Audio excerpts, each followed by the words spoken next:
to another episode of Marketing, Management, and Money. I'm your host, Ryan Murray. And I'm your host, Ryan Owens. So, we've been at this a little while. Appreciate everyone who has been subscribing, tuning in, Absolutely. getting a little bit of a following. It's been fun. It's been a lot of fun. And we just want to throw it out that, we pick a lot of topics that are near and dear to our hearts. Sure. Based on a lot of the experience that we've had working with businesses. But by all means, we're open to topics that you guys have, anything that is of interest to you. You can connect with us on our website, marketingmanagementandmoney.com, and go ahead and reach out to us that way. You can find us at ryan@marketingmanagementandmoney.com. It'll go to both of us. Or you can find us at Twitter at MMMSmallBiz. So if you have anything that you'd like us to cover in one of our upcoming episodes, feel free to reach out and let us know. But today's topic is going to be one that is, I don't know if it's good, bad, or indifferent. I think it's just different. It's a different approach of doing business, right. And that is the lifestyle business owner. Right. So a lot of times I think that there's so much emphasis, especially in our Western culture, there's so much emphasis put on the dollar, right? Making money, as well as the success, right? I feel like a lot of times in Eastern cultures, there's a lot of emphasis put on success and prestigiousness, Prestigiousness? Prestige? Yeah, sure. Let's go with that one. Prestige. Okay. Prestige. But nonetheless, what if there's a different way? What if there's something else to value or of value? Maybe that's not right for everyone, but for some people. So I think there's a big question floating out here, and that is, why are you doing this? Exactly. And that's, like every single entrepreneur should be asking themselves this question of, why am I doing this? Am I doing this because I'm trying to be the next big thing and have all the fame and glory and everything that, comes with being that successful business owner? Am I doing this to provide a better life for my family, to, make sure that my kids have, there's a really interesting study that was done. It's a book. It's a little bit old at this point, The Millionaire Next Door. Yeah. And in that book, they talk about that there's this tendency for entrepreneurs to not want their kids to be entrepreneurs. They want their kids to go into professions like law or medicine or some of these other that are prestigious professions, but not the typical business owner. So are you doing your business because you want your kids to have a better life, or why are you doing what you're doing? Yeah, and again, I think that for those who choose a little bit different path other than money or other than success, it becomes more, what's the word I'm looking for? Intrinsic, I guess. Okay. So there's something inside of you value-driven, morals-driven. So I feel like if I had stumbled across something that was just beautiful, right? Like perfect, you step into like, oh, well, that's a great product and I could sell that. That's easy, I feel like if I had that opportunity, I feel like I would definitely be that type of entrepreneur. I'd be a lifestyle type of an entrepreneur where it's like you can make that work and you can make a living at that. And it's a matter of getting your cash flow where it needs to be and then working on different efficiencies and things like that a little bit here and there and keeping some things in check. Mm-hmm. But ultimately at that point, it becomes, hey, you're making the money that you need. And then all of a sudden you move on to all the other stuff that you want to do, right? Right. Everybody talks about, I'm going to become rich and famous so I can just do whatever, right? Well, you don't have to be rich and famous to do that. You could just have this lifestyle business. And for a lot of people, well, there are two things. I think that there are a lot of people that strive for that and get wrapped up in that. And whether they have a hard time reaching that or they just naturally fall into it, that's still like the drive, right? That's really important for them. But then there's also this other kind of a pull where you get into that type of a business, or you're shooting for that type of a business, and it's really, really easy for a lot of people to get sucked into well, I got to make more money. Well, I got to be a bigger company. Yeah. Well, I got to grow more or do more or be faster or be better, Right. And I think that we should kind of point out that we're not advocating that one is right and one is wrong and one is superior and there's a better way to go. We're really saying, let's explore this. Let's figure out what's right for you, because some people, they love that success. Like, oh yeah, I know a lot of entrepreneurs that, they could retire today. In fact, I've got this friend who, he owns his own business. Okay. And he's under 40, and literally, if he wanted to, he could retire today and maintain his lifestyle. It's not an extravagant lifestyle, but he could maintain his lifestyle and do that early retirement, but that's not interesting to him. And he kind of pushes and he's got that drive, and he wants to, really try and make something big happen. Leave a legacy is a pretty, common concept. And, and so there's not one that's right, one that's wrong, but I think we need to explore what are the benefits, what are the pros and cons of each, if I choose to be a lifestyle entrepreneur, if I choose to be a success-driven entrepreneur, what are the pros and cons of each? Yeah. Well, and that's kind of what I was getting at, is like, you can get pulled one way or the other. I guess really no matter where you go, whether you're shooting for a lifestyle type of entrepreneurship or a success-driven entrepreneurship. Can I back us up for just a Sure. second? We probably should define what we mean when we're saying lifestyle entrepreneur. Okay. Yeah, you're probably right. So I feel like a lifestyle entrepreneur is someone who can create some sort of income from entrepreneurial avenues that supports whatever lifestyle that they feel they need or they want. And that's only to maintain the financial aspect of it and allow them the time and freedom and space to be able to do other things, to spend time with family, or to support hobbies, or to activities. Yeah, to take up other ventures. You'll see a lot of these guys and girls, I'm just using that kind of as a generic term, but you'll see a lot of these guys who they will have a business that the only reason they're doing is to support something that doesn't make money. Maybe they're into amateur competition, and you'll see that a lot where it's like, oh, well, I started my own business because I couldn't work a 9-to-5 job because I want to travel around the country, racing or cycling or, whatever they're into.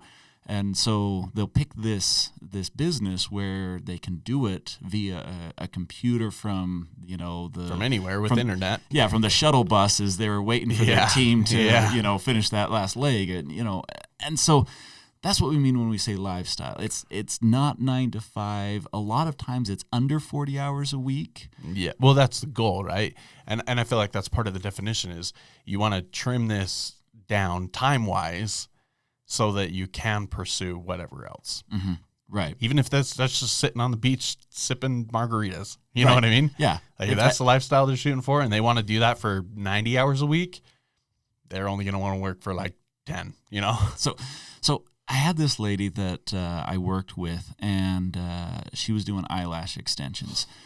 And she got in at ground level. like right when these things were really starting. I mean, now everyone is, it's not all that crazy. Well, no, it is all that crazy, but there's a lot of people that do it. Yeah. So at the time that she was doing it, there weren't too many practitioners in the field, and her business that she created was actually training other businesses on how to do these eyelash extensions. Mm-hmm. And it was so interesting because when I first started consulting with her, I immediately, and this was when, I had only been doing business consulting for about 2 years at the time. And so I was still a little bit new. Yeah. And I immediately went into the success. Like, oh, hey, we could grow this business. We could really make something happen. And it just wasn't working. Like everything that I would say, this is what you need to do, this is what you need to focus on. She wasn't biting. Like this didn't resonate with her. Yeah, it didn't resonate with her. And it finally came out that what she loved most was she got to travel like crazy to do all of these trainings. And so she's all over the United States. I don't know if she did much international, but I know that she was all over the United States. And really for her business was a vehicle to make all of her travel just be, a business expense. And she loved it. Oh, yeah. She absolutely loved it. But it created a lot of frustration in the business because the company was always kind of this jumbled mess in terms of like, the financials and the employees, because everyone's like, where's the owner? Oh, well, she's out traveling again. She's on to the next, training show because she wanted to be on the beach in January, not here where it's freezing cold. Yeah. Well, and you bring up a really good point that I think would be interesting to dive into. I'd love to get your kind of take on it. Okay. Is that so? And I've seen this happen as well. You have this entrepreneur that is pursuing this lifestyle type of a business, and they get into it. And again, the goal a lot of times is to trim down the amount of hours you're spending in it. Mm-hmm. So I've seen where it's easy for entrepreneurs of this type to shrug things off or let things go by the wayside. Oh, yeah. So that they can do what they really want to do, because it's like, geez, you want me to do accounting? Or I'm going to go hang out in Chicago, or I'm going to go to Long Beach, or I'm going to go to Manhattan, or I'm going to go to Tampa. That's exactly what this lady was doing. Yeah. Oh, yeah. And so that's what I'm saying. Like, so how, as solo entrepreneurs, what advice would you give to kind of have your cake and eat it too, so to speak? Okay. To get your hands in both buckets. So it's interesting that you asked that question with the solopreneur. I find that solopreneurs tend to be more the ones that are doing the lifestyle business because it's me and my show is sort of the concept, but it's not independent. I mean, I've seen people that, they've got a dozen employees and they still want to run a lifestyle business. Right. Usually drives the employees crazy. Yeah. Because most employees aren't down with the boss being, just living the dream. Now, here's the big thing, and this is where I've seen businesses go awry, and that is you've got to time a lifestyle business correctly. You can't start. Okay, let me back up for just a second. Most entrepreneurs on the onset don't consciously determine whether they're going to start a growth business or whether they're going to start a lifestyle business. Okay. Now, most entrepreneurs at a subconscious level will gravitate to one or the other. They're either, highly driven, they want the success, or they're like, I just do this because it's fun, right? Mm-hmm. So, but they don't make the conscious effort. So that's the first thing that I would recommend for our listeners out there is to say, step back and decide whether you want a lifestyle business or whether you want a growth business. Don't do both. That's where some of the problems come in. Well, I think it's okay if you change your mind along the way, right? Say you're doing something for 10, 20 years, and then you decide, okay, I've had enough success. I'm going to shift role. I'm either going to change the business that I'm in, sell this one off and move into something else, or I'm going to throttle this back so that it does become something a little more lifestyle oriented. I think it's totally okay to change your mind, at a time like that. But what I think you're getting to is like, don't switch your mind after 18 months. You know what I mean? And that's exactly what I mean by timing. Yeah. And, I love how you put it as kind of this mindset of whether the owner is going to switch their mind and, change their mind. Yeah. What I see that's detrimental is when I might want a lifestyle business. Okay. But I don't have the momentum. Yeah. That is required. A lifestyle business has to have a certain amount of momentum. Yeah. You have to achieve some level of success in order to. And that level of success has to be enough that it keeps moving forward without you constantly pushing it forward. Self-perpetuating. To an extent. Sure. Eventually everything's going to fizzle and die if you ignore your business. Right. But there are a lot of businesses that really don't require a ton of work. And so the idea here is to say, if I want a lifestyle business, I've got to get the momentum before I start enjoying the lifestyle. Oh my gosh, that's hilarious. I've seen that a few different times where I've seen businesses get into so much hot water because they're like, oh baby, we're making money. We're going to go buy brand new trucks for the whole team, and we're going to buy brand new equipment, whether that's computers or whatever, right? So, and then they're like, oh, wait, so I don't get to spend top line sales? Nope. Right. No, you don't.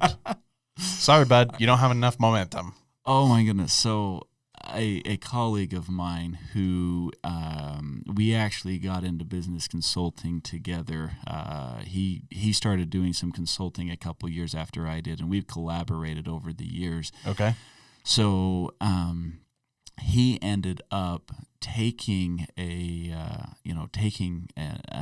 ownership position with a company, and they told him, they're like, look, we need someone with your skill set who can really help us. We've got a lot of growth opportunity, but we don't know how to manage it. And so, he was excited and he comes on board. And it was a nightmare. He ended up getting out of that quote unquote opportunity because it was so poorly managed. But one of the things, so the principal owner, he went and bought himself a boat out of the company. I'm not making any of this up. So out of the company dollars, he goes into company funds, buys a boat. 2 weeks later, can't make payroll. What? Ugh. And, it's like, dude, I get that you want to be that guy who, I just bought a boat. Yeah, I don't know my own business. Yeah, but you're not there yet. Sure. You got to put into the company first. Right. And so that's when I'm talking about timing of. Well, and we're clearly approaching this with our own bias of like, you should treat your people well. If you have people, you need to take care of them. You got to meet payroll, things like that. Sure. I guess technically there are he other had a ideas, boat, and so right? maybe he was fine. Yeah. I mean, there are different ways to approach this, but really the idea is whatever type of business you're after, especially if that's a lifestyle business, you've got to get that to a point where you can effectively do what you want to do. I mean, because if this guy just wanted a boat, and before he had even made his first, say he himself had a quote unquote opportunity, right? Right. Before he even really hit that first opportunity, before it was followed through, he goes out and buys a boat, he's in trouble. And so even with something like that, you've got to time it right. Yeah. You can't just say, well, I've got opportunity, so I'm going to kick back. Mm-hmm. You have to make sure that it's sustainable, that it's flowing, that it's doing what it needs to be able to do to support whatever lifestyle it is that you choose to pursue. Yeah. Right? So here's an interesting thing that I really feel like we need to cover with this topic, and that is that second and third generation owners. All So, right. your dad, your grandpa, your mom, they started this company, and you've come in, and now you get the company. It's interesting. So very few companies will survive to third generation, and getting to fourth generation it's chasing unicorns. Yeah, right. And a lot of that is that most of the time you'll have something where the owner, the original owner, the founder, has set this up, and they usually have had some sort of growth mindset. But then you get to a second or third generation, and a lot of times they like the lifestyle. Now, I don't think there's anything wrong with that, honestly. This is what I think is, a smart approach. If you find yourself, so if we have, for those listeners out there that they found themselves as a second or third generation owner, and they're trying to, kind of brush up on their skill set, so they're, tuning into our podcast, this is the advice that I would give. Either have a growth mindset or put someone else in charge of the company. Just, get the, that board or that management team or whatever you want, and kind of give them the reins. Let them run with it, and and so there's nothing wrong with having that lifestyle mindset as a second or third generation business owner. But a lot of times what will happen is, they'll be conflicted. It's like, do I want lifestyle? Do I want growth? What am I really going after here? Yeah, and so I'm going to ask you a question about that. I feel like I'm interviewing you. Well, Dr. Murray. Just kidding. So I have a close friend of mine who I believe they're on their third generation. Right? Okay.